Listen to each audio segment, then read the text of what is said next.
One of the functions of photography was to chronicle his daily life. Andy Warhol was really using his cameras as a way to record that very diverse, very interesting, very kind of high tempo environment. But that was not the only thing he was doing. He would often use the Polaroids as drafts for his silk screens.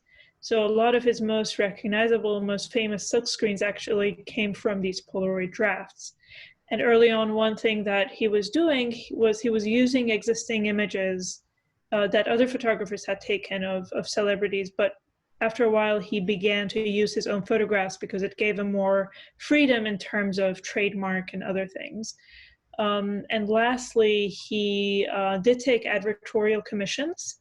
So that was another function that he used his Polaroids for. He would do editorial photography for example, Absolute Vodka. He has a lot of images of the vodka bottle just because he was doing a campaign for them.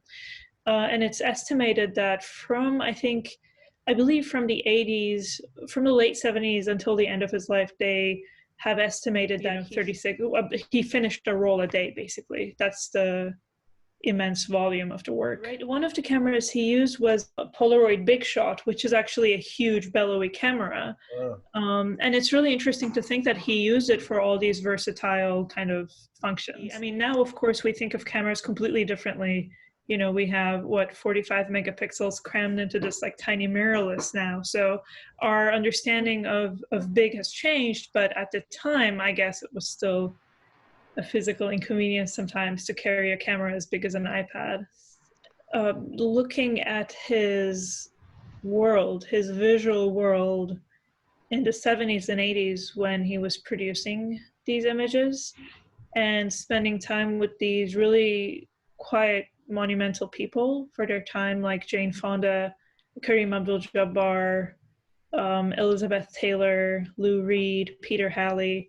So we're getting portraits of all of these people as a way of visualizing his world at the time. And, you know, he was quite monumental for changing the art world and changing what conceptual art looked like. And then I think a second layer is sort of thinking about the diverse way in which he used the medium.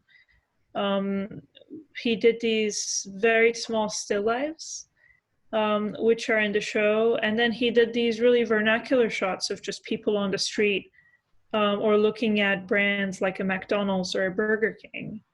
So really, we'd like the viewer to really feel immersed in the world of the time.